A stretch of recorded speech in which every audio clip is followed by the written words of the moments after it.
फूलन देवी को लेकर के कुछ लिख दिया, उसको मारा और अभी तक मारने वालों पे कोई कार्रवाई नहीं हुई है। अरे श्रीमती जी, कुछ तो सस्ता लो, बचत करो। नहीं श्रीमान जी, सब बढ़िया लो, रहने दीजिए। इसमें क्या खास बात है? थोड़े में ज्यादा स्वाद, यही तो है इसकी खास बात। वाह मामा, क्या स्वाद है। अरे मेरे राजा, आजमगढ़ में एक दलित दंपति पुलिस से कह रहा था कि आप चल के मेरी बेटी छुड़ा दीजिए।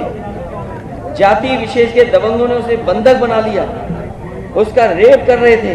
बताइए आप किस युग में हैं हम शायद ये भूल गए हैं, और इसलिए भूल गए हैं क्योंकि सरकार बाबा साहब भीमराव अम्बेडकर जी के दिया हुआ संविधान पे नहीं चली, उस कानून को नहीं लागू कर रही है। जौनपुर में एक नफरती बाबा साहब की शोभा यात्रा के दिन उनके झंडे को पैरों तले रौंद रहा था। ये घटनाएं हुई हैं।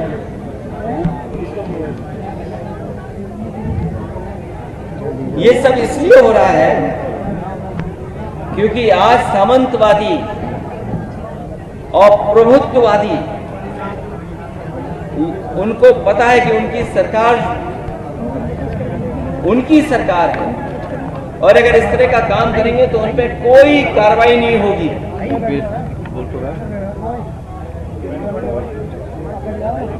इसीलिए निषाद समाज की वीरांगना फूलन देवी को मारने वाला और किस तरह बोलने वाले लोग वहां शामिल हो, किस तरह ब्रॉडकास्ट किया जा रहा है आज के समय पर। आज जब मैं अपनी पार्टी के दलित सांसद आजी सुमन जी के साथ खड़ा हूं तो याद होगा मुझे गोली मारने की धमकी मिल रही है। जैसे फूलन देवी जी को मारा जैसे वैसे तुम्हें मारेंगे। आखिरकार कौन है इनके पीछे? और अगर ये धमकी दी गई है, अगर वो पोस्ट वायरल हो रही है, सोशल मीडिया पे चल रही है, वैसे तो सरकार को खुद संज्ञान लेना चाहिए। क्या करूं? लेकिन अगर हमारी पार्टी के लोग शिकायत भी करने जा रहे हैं तो उस पर एफआईआर दर्ज नहीं हो रही है। बीजेपी के लोग कुछ भी लिख सकते हैं, उन पे एफआईआर नहीं होगी, कड़ी कार्रवाई नहीं होगी। और अगर एफआईआर हो भी जाएगी तो कार्रवाई नहीं होगी। करीबन 25-30 एफआईआर तो हम लिखा चुके हैं। इस सरकार में जाति कैसे काम कर रही है उसे देखिए। सम्राट अशोक, जिन्हें कुशवाहा मौर्य समाज अपना भगवान मानता है, उनकी जयंती पर सौहार्दपूर्ण आयोजन, एक व्यक्ति ने तलवार से केक काट दिया, उस पर कार्रवाई हो गई, पर पुलिस ड्रोन की निगरानी में तलवार लहराती योगी सेना के लोगों को पूरे सम्मान के साथ कोई कार्रवाई नहीं हुई हो। अगर कहीं कोई कार्रवाई हुई हो तो बताइए आप। और याद कीजिए क्या कहा जाता था जब पुरानी सरकार हुआ करती थी। एक बहुत प्रतिष्ठित चैनल की मैं न्यूज के आधार पे ये बात कह रहा हूं कि Yadav take over of UP police, मतलब यूपी की पुलिस में बस यादव हैं। ये एक प्रतिष्ठित न्यूज चैनल, और ऐसी कई फर्जी खबरें चलाई जाती थी। केवल एक नहीं खबर चलती थी, बहुत सी खबरें चलती थी। लेकिन आज जो आंकड़े हैं 2025 के, वो खबरें कहीं नहीं चल रही। आगरा में 48 थाने हैं, बताओ पीडीए कितने हैं इन थानों में। मैनपुरी में 15 थाने हैं जो सरकार के स्वजाती लोग हैं। मैनपुरी में 15 थाने हैं, 15 में 10 में हैं वो लोग। महोबा में 11 थाने हैं, 6 में सिंह साहब लोग। पीडीए के केवल 3 हैं। चित्रकूट में 10 थाने हैं, जायतन में सिंह साहब लोग बैठे हैं। यूपी एसटीएफ के बारे में हम लोगों ने कई बार सवाल खड़े किए। 21 अधिकारी हैं, 11 सिंह साहब हैं, 3 केवल पीडीए हैं।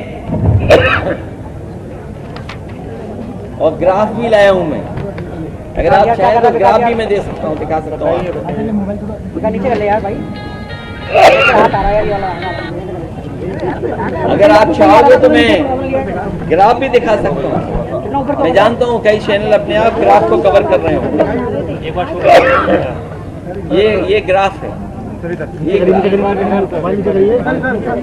दोबारा दिखाइए थोड़ा सा फ्रंट में ये है। ये तो मैं केवल 4 जगह का बता रहा हूँ मैं आपको, माइक ले लीजिए सर। केवल 4 जगह की बात कर रहा हूँ मैं केवल। STF का देख लीजिए आप सर, फ्रंट में सर।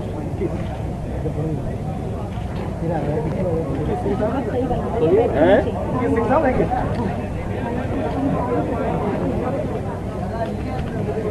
थोड़ा पीछे कर, नीचे कर ले भाई। इसलिए मैं कहना चाहता हूँ, जो बात मैंने पहले कही मैं फिर कहता हूँ,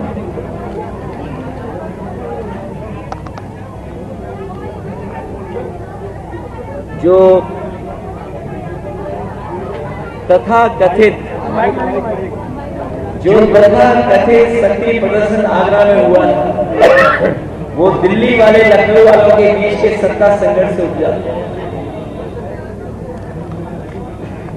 मनमानी की मनसबदारी का दौर अब नहीं चलेगा, क्योंकि अब बाबा साहब भीमराव अम्बेडकर जी का संविधान है। संविधान ही सर्वोपरि ही रहेगा, पहले भी था और आगे भी रहेगा। आगरा वासियों को आगे आकर के हिंसात्मक राजनीति का विरोध करना चाहिए।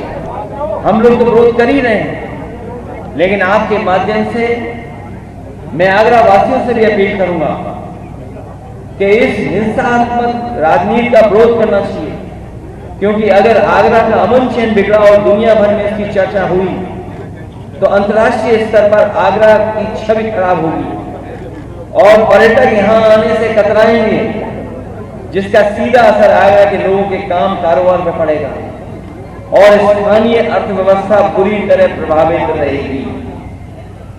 जिन लोगों ने केवल नफरत की राजनीति के लिए मुगल म्यूजियम का नाम बदल दिया, छत्रपति शिवाजी महाराज जी के नाम पर किया, अगर उनके नाम पर किया, किसी ने विरोध नहीं किया, हम लोगों ने भी विरोध नहीं किया। वो दुनिया का सबसे बड़ा आर्किटेक्ट उसके माध्यम से वो बन रहा था, लेकिन क्योंकि समाजवादी लोग बना रहे थे, इसलिए वो म्यूजियम आगे भी यहाँ बढ़ा, वैसा का वैसे दिखाई दे रहा है। उस म्यूजियम को बढ़ाया भी नहीं इन्होंने। जिस शहर को स्मार्ट सिटी बनाना था, वो शहर जाम में फंस गया, उलझ गया जाम में। जिस नदी के बारे में कहा कि हम यमुना साफ कर देंगे, यमुना नदी साफ हो जाएगी, मां गंगा को साफ करेंगे, आपके सामने है यमुना नदी को कितना साफ किया, मां गंगा को कितना साफ किया। ये जो मेट्रो का विकास भी दिख रहा है, ये समाजवादियों की देन है। इसी तरह बड़े पैमाने पे इन्वेस्टमेंट आए, यार क्या करे भाई, बहुत बड़े देश के एक उद्योगपतियों को लाने के लिए, एक बड़ा शहर बसाने के लिए संजय खान जी को भी हम लोग लेकर के आए थे, जमीन उपलब्ध करा दी थी, लेकिन सरकार की जो नियत और मंशा है उसके तहत काम कर करके उनका भी काम रोक दिया, आज तक नहीं हो पा रहा है। इसलिए मैं आपसे कहना चाहता हूं कि ये जानबूझ करके पीडीए परिवार को और खासकर आदरणीय रामजी और सुमन जी को अपमानित करने के लिए काम किया, समाज में जहर घोल दे इसलिए काम किया गया था, अपनी नाकामियों को छिपा ले इसलिए काम किया गया था। आज के लोकतांत्रिक देश में कोई नंगी तलवारें नहीं घुमा सकता। नंगी तलवारें और किस तरह का भाषा और व्यवहार का इस्तेमाल हुआ है, जो आज भी सोशल मीडिया पे चल रहा है। और तब जब रामजी सुमन जी ने, जो हमारी पार्टी के वरिष्ठ नेता हैं, उनकी कही हुई बात हाउस के रिकॉर्ड से निकाल दी गई। अगर रिकॉर्ड से जो बात निकाली गई वो किस तरीके से सर्कुलेट की गई सोशल मीडिया पे, ये जिम्मेदारी विपक्ष के लोगों की नहीं है। अब भविष्य में भी अगर कोई बात सदन में कही जाए, और सदन कम से कम वो प्लेटफॉर्म है जहां अपनी बात रखी जा सकती है, जहां एक पक्ष कहा जा सकता है, दूसरा पक्ष भी कहता है। और इतिहास में कई ऐसे उदाहरण हैं जहां सदन में न जाने कितनी बातें कही गई हैं, लेकिन सरकार की जिम्मेदारी बनती थी उसको नहीं फैलाएं। लेकिन सरकार जानबूझ करके भोले भाले लोगों को कठपुतली बना करके उनसे राजनीतिक लाभ लेना चाहती थी, उसमें कामयाब नहीं होंगे। पीडीए परिवार जागरूक हो गया है और आगरा में हम लोग संकल्प लेते हैं कि न्याय का राज के साथ साथ सामाजिक न्याय के राज की स्थापना के लिए हम पीडीए परिवार के लोग एकजुट होकर के लगातार काम करते रहेंगे। मुझे याद है इस सरकार की नीयत, जिस समय 17 में सरकार बनी थी, उस समय जो आरक्षण व्यवस्था लागू थी वो आरक्षण व्यवस्था अलग तरह से लागू थी। सुप्रीम कोर्ट के निर्देश और फैसले के बाद आरक्षण व्यवस्था और तरीके से लागू की गई थी।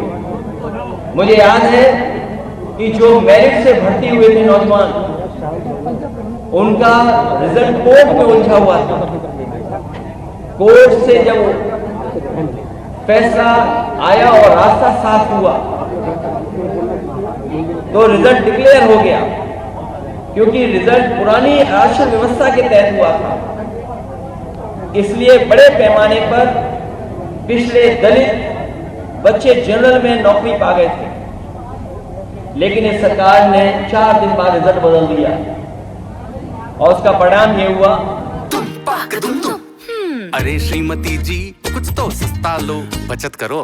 नहीं श्रीमान जी, सब बढ़िया लो, रहने दीजिए। इसमें क्या खास बात है? थोड़े में ज्यादा स्वाद, यही तो है इसकी खास बात। वाओ मामा, क्या स्वाद है। अरे मेरे राजा, राजा मसाला।